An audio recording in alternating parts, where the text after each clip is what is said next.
അപ്പോഴും അമ്മ തന്നെ രാവിലത്തെ ഏത്തക്ക പുഴുങ്ങിയത് കഴിക്കുകയാണ്. ഇച്ചിരി താമസിച്ച് പോയി. അപ്പോൾ അമ്മ ഇത് കഴിച്ചിട്ടാണ് അമ്മയ്ക്ക് തീയൽ വെക്കാൻ എല്ലാം അരിഞ്ഞെല്ലാം റെഡിയാക്കി വെച്ചിട്ടുണ്ട്. ഇത് കഴിച്ചിട്ട് അമ്മ തീയൽ വെക്കാൻ എടുത്ത് കാണിച്ചു തരാം. അപ്പോൾ അമ്മ പാൻ വെച്ചിട്ടുണ്ട്. നെയ്യ് ഒഴിച്ച് ആ തേങ്ങാക്കൊത്ത് ഇട്ട് നമുക്കിത് തേങ്ങാക്കൊത്ത് ഒന്ന് മൂത്ത് വരുമ്പോൾ നമുക്ക് അതിനകത്ത് അണ്ടിപ്പരിപ്പ് ഇട്ട് കൊടുക്കാം. അത് മൂക്കട്ടെ.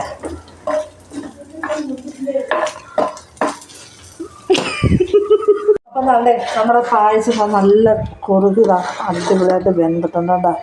കണ്ടോ ആ സൂപ്പർ പായസമായിട്ടുണ്ട്. അപ്പോൾ ഇത് അമ്മ കഴിക്കാൻ നേരത്ത് കാണിച്ചു തരാം. കഴിക്കാൻ പാത്രത്തിൽ എടുത്തിട്ട് കാണിച്ചു തരാം. അപ്പം നമ്മളെ ചൂട് പായസവും നാണ്ടെ പപ്പടവും. അപ്പം പപ്പടവും അടപ്പായസവും അപ്പം അമ്മ കഴിക്കട്ടെ. അപ്പം അമ്മ നമ്മുടെ കപ്പക്കിഴങ്ങും ചേമ്പും പുഴുങ്ങിയെടുത്ത് കോരി വെച്ചിട്ടുണ്ട്. അപ്പം നമ്മുടെ കറി സൂപ്പറായിട്ട് വെട്ടി തിളച്ചിട്ടുണ്ട്. ഇനി നമുക്ക് മീൻ ഇട്ട് കൊടുക്കാം. മീൻ നമ്മൾ കഴുകിയത് വെള്ളമൊക്കെ ഊറ്റി കളഞ്ഞ് വെച്ചിട്ടുണ്ട്. തല പിന്നെ നമുക്ക് മീനുകൾ ഇങ്ങനെ എടുത്ത് ഇട്ട് കൊടുക്കാം. ഇത് നെമ്മീൻ ചൂരയാണെന്ന് തോന്നുന്നു കേട്ടോ. നെമ്മീൻ ചൂര കണക്കിരിക്കുന്നു. എല്ലാം ഇട്ട് കൊടുത്തിട്ടുണ്ടേ. ഇനി നമ്മൾ ഈ മീനെല്ലാം ഒന്ന് താത്ത് കൊടുക്കാൻ ഉണ്ടോ. എല്ലാം മീൻ താത്ത് കൊടുത്തിട്ടുണ്ട്. താത്ത് കൊടുത്തിട്ട് നമുക്ക് അത് അരപ്പെല്ലാം ഇന്ന് തിളച്ച് പറ്റട്ടെ. അപ്പോൾ നമ്മൾ അടച്ച് വെക്കാം. അപ്പോൾ അമ്മ കഴിക്കാൻ എടുത്ത് കാണിക്കാം.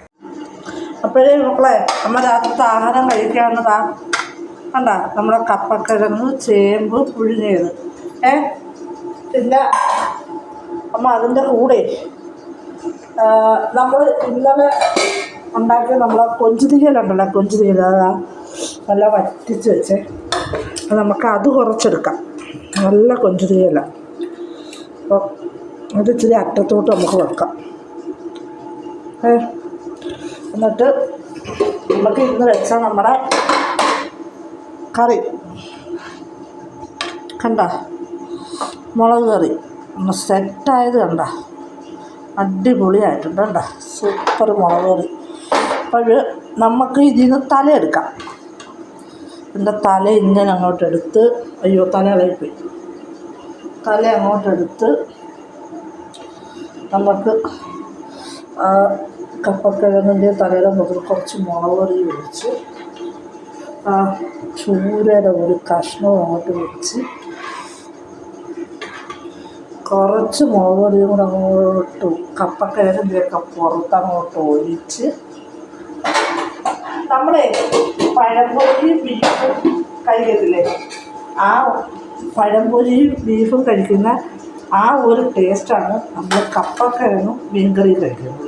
നിങ്ങളാരെങ്കിലും കഴിച്ചിട്ടുണ്ടോ കപ്പക്കിഴങ്ങും മീൻകറിയും? കണ്ട മധുരവും എരിയും. അപ്പം അമ്മ കഴിക്കട്ടെ. അപ്പം അമ്മ ഇത് കഴിക്കുകയാണ്. അപ്പോൾ എല്ലാ മക്കളും അമ്മയുടെ വീഡിയോ കാണണം, ലൈക്ക് ചെയ്യണം, ഷെയർ ചെയ്യണം, സബ്സ്ക്രൈബ് ചെയ്യണം. നിങ്ങൾക്ക് കപ്പക്കിഴങ്ങും ചൂരക്കറിയും കൊഞ്ച് തീയലൊക്കെ വേണമെങ്കിൽ വന്നാൽ തരാം. അപ്പം അമ്മ കഴിക്കുകയാണ്. അപ്പോൾ നാളെ നല്ലൊരു വീഡിയോ ആയിട്ട് അമ്മ വരാം. ടാറ്റാ.